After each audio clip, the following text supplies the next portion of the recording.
میں بڑے ادب کے ساتھ جناب حضرت مولانا فضل اللہ السلفی دامت برکاتہم العالیہ سے گزارش کر رہا ہوں کہ شیخ تشریف لائے اور اپنی ایمانی عرفانی حقانی تقریر سے خابدہ قوم کو بیدار کرے۔ قل لئن اجتمعت الانس والجن على ان ياتوا بمثل هذا القران لا ياتون بمثله ولو كان بعضهم لبعض ظهيرا۔ قابل صد احترام علماء کرام، برادران اسلام، نوجوانان اسلام، عزیزان اسلام، خواتین اسلام، سب سے پہلے اللہ رب العزت کا شکر ادا کرتا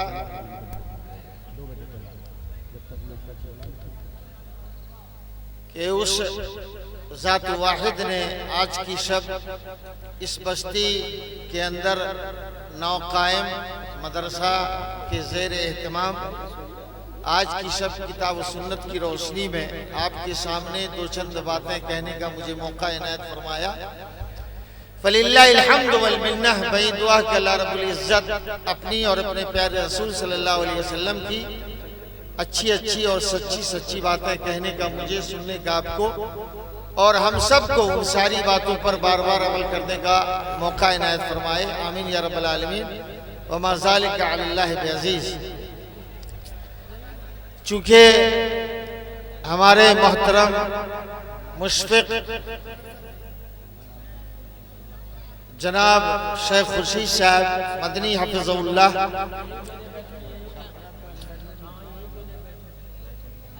سابق امیر صوبائی جمعیت اہل حدیث بہار ہمارے درمیان تشریف فرما ہے، اور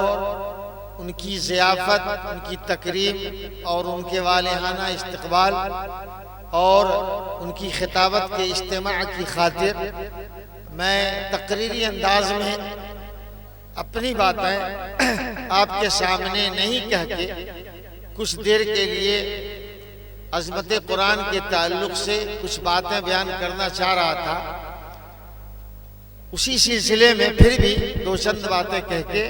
آپ سے رخصت ہوا چاہوں گا، تاکہ ہمارے شیخ محترم جن کی خطابت پیش کرنے میں تھوڑی تاخیر ہوئی ہم اس کی بھرپائی کر سکیں۔ ہمارے عزیز گرامی، ان سے ملاقات ہے، شاید ان کو یاد نہیں ہو، فضیلت الشیخ جناب ممنون صاحب مصباحی مسلمانوں کی تعلیمی ضبط و حالی کے تعلق سے اعداد و شمار کے علاوہ کتاب و سنت کی روشنی میں اچھی باتیں بیان کر رہے تھے۔ یہ ایک نکتہ ہے۔ دوسرا نکتہ غور سے سنیے، تاریخ زوال امت کے مصنف نے اس کتاب کے اندر سلطنت عثمانیہ کے بانی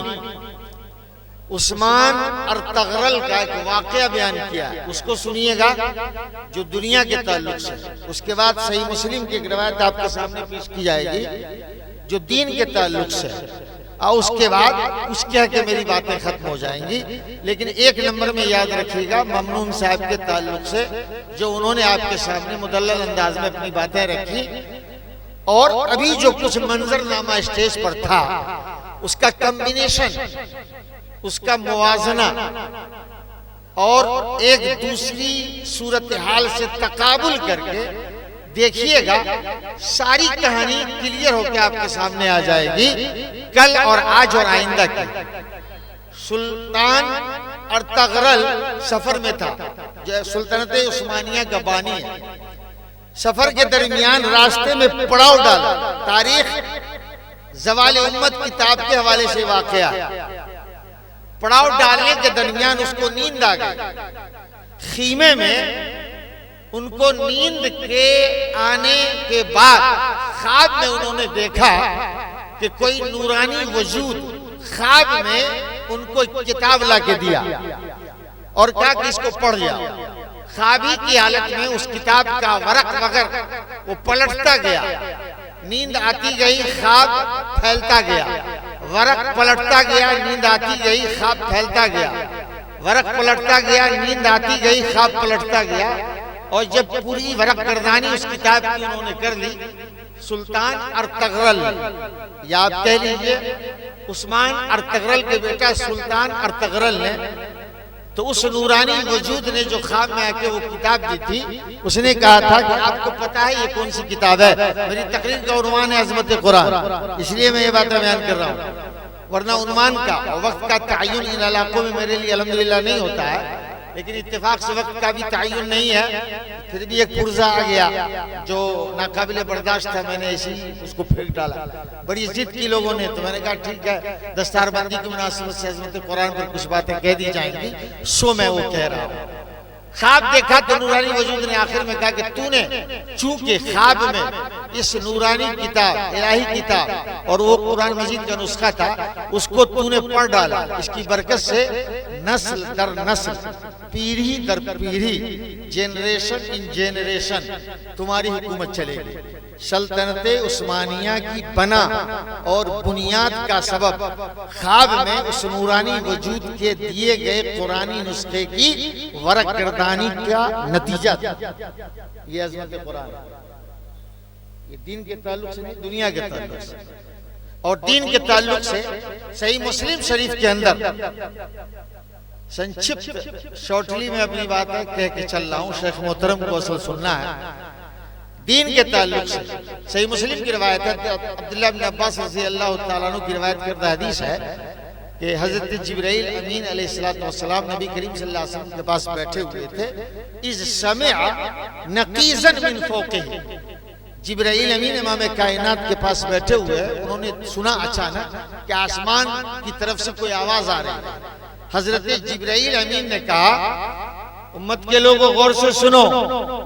پھینکنے سے کام نہیں چلے گا، ابھی جو آپ پھینکے ہیں اس سے کام نہیں چلے گا، یہ جو رونا روتے ہیں نا، بولتے کچھ ہیں کرتے کچھ ہیں، آنکھ سے خون کے آنسو بہیں گے جب قول اور فعل میں تضاد ہوگا، اس لیے پھینکنا نہیں ہے۔ اتنے بڑے مجمع میں ہم پھینکتے ہیں اور ہم کو شرم بھی نہیں آتی۔ حضرت جبرائیل امین نے امام کائنات کی مجلس میں ایک آواز سنی، اس آواز پر تبصرہ تھا روح الامین کا، امین الملائکہ کا، فرشتوں کے سردار حضرت جبرائیل امین کا، کہ محمد یہ آسمان سے جو آواز آئی ہے، آسمان کا یہ دروازہ آج تک تاریخ میں کبھی نہیں کھلا تھا اور آئندہ بھی نہیں کھلے گا۔ ایک فرشتہ آیا، سلام عرض کیا اور کہا کہ آپ کو دو نور اور روشنیاں دی جا رہی ہیں، ایک سورہ فاتحہ کی صحیح مسلم کی روایت ہے اور ایک سورہ بقرہ کی آخری آیتوں کی، آخری دو آیتوں کی بڑی برکت اور فضیلت ہے۔ عظمت قرآن کے باب میں یہ باتیں میں بتا رہا ہوں، علمی مجلس نہیں ہے اور مجھے پھینکنا بھی نہیں ہے۔ قرآن مجید کی عظمت کا یہ حال ہے کہ سورہ فاتحہ کے نزول کے لیے اللہ رب العالمین نے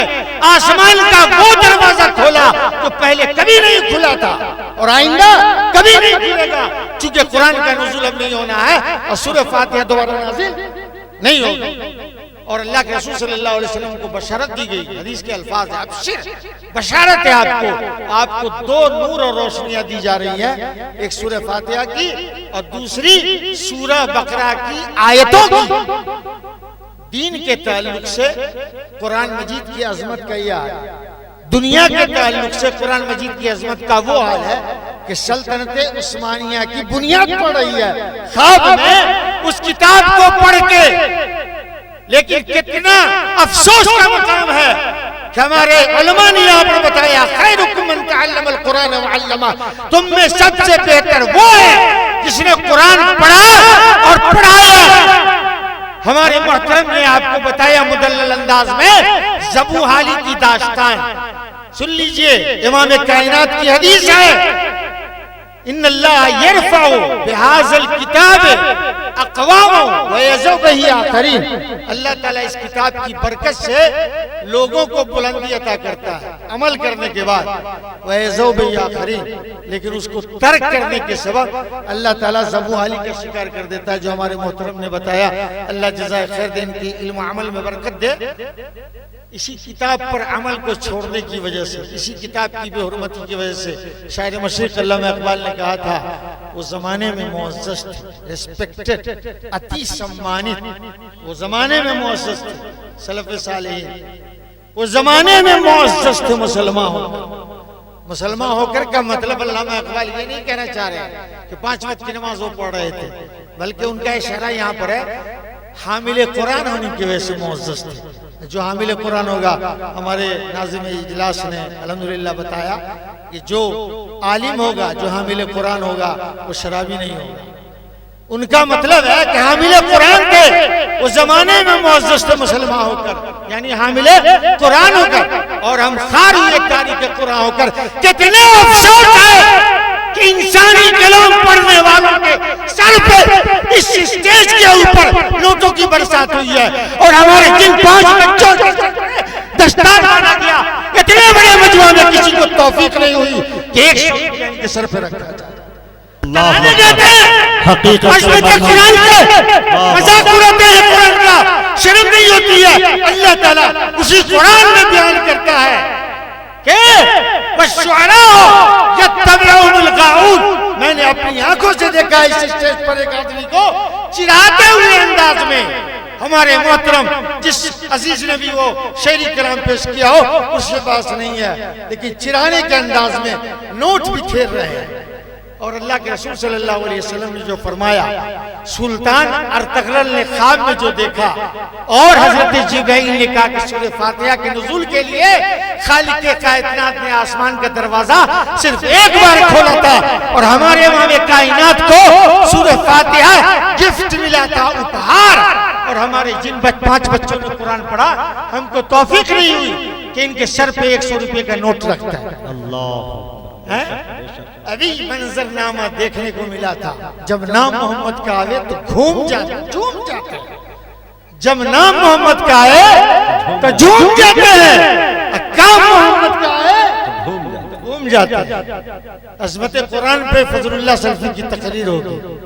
میرے خیال سے اتنی باتیں کافی ہیں۔ زبو حالی دور کرنے کے لیے، جس کی پوری کہانی ہمارے عزیز محترم نے بیان کی، بات سمجھنے کے لیے اتنا کافی ہے۔ اور ابھی بھی توفیق نہیں ہو رہی ہے مجمع میں ایک آدمی اٹھے اور 5 بچوں کو 500 روپے کے نوٹ دے دیں، لیکن ابھی ایک نعت پڑھا جائے گا، آپ ان کو بھی دیجئے، اعتراض نہیں ہے، لیکن کلام الہی پڑھنے والے کو قرآن مجید کی جو تلاوت کرتا ہے، آج تک کی تاریخ میں قرآن مجید کی تلاوت جس کی برکت سے مجلس کی ابتدا اور آغاز کیا جاتا ہے، تالیہ قرآن کو آج تک روپے نہیں دیے گئے، لیکن شاعر کو اور کلام اللہ پڑھنے والے کو کتنا پیسہ ہم دیتے ہیں، وہ اسی اسٹیج پہ نظر آیا، اور کہتے ہیں مسلمانوں کی زبوں حالی۔ سن لیجئے، جب تک قرآن کی عظمت عملاً ہم ثابت نہیں کریں گے، ہماری صورتحال قیامت کی صبح تک نہیں بدلے گی۔ آپ ان کو بھی دیجئے، لیکن ان سے زیادہ پانے کے مستحق ہماری یہ بچے ہیں۔ میں اپنی طرف سے بھی ان 5 بچوں کو 100 روپے دینے کا اعلان کرتا ہوں۔ انہی باتوں کے ساتھ اللہ سے دعا ہے کہ ذات باری ہمیں ہمارے دل کے اندر اس جلسے کے واسطے سے صرف ندائے اسلام کی ترقی کے علاوہ اللہ تعالیٰ ہمارے دلوں کے اندر عظمت قرآن کا احساس عملاً دلائے، عملاً، صرف زبانی دعوے سے کام نہیں چلے گا، وہ بھی قیامت کی صبح تک کہ جب نام محمد کا آوے تو جھوم جائیں، کام محمد کا آوے تو گھوم جائے۔ اللہ سے دعا ہے کہ ذات باری کتاب و سنت کی روشنی میں ہمیں اپنی زندگی گزارنے کی توفیق دے، جب تک دنیا میں زندہ رکھے، اسلام پر زندہ رکھے، جب ہمارا خاتمہ ہو تو ایمان پر وقلو پر لہذا استغفر اللہ لی ولکم ولسائر المسلمین والمسلمات وآخر دعوانا الحمدللہ رب العالمین۔ السلام علیکم ورحمۃ اللہ وبرکاتہ۔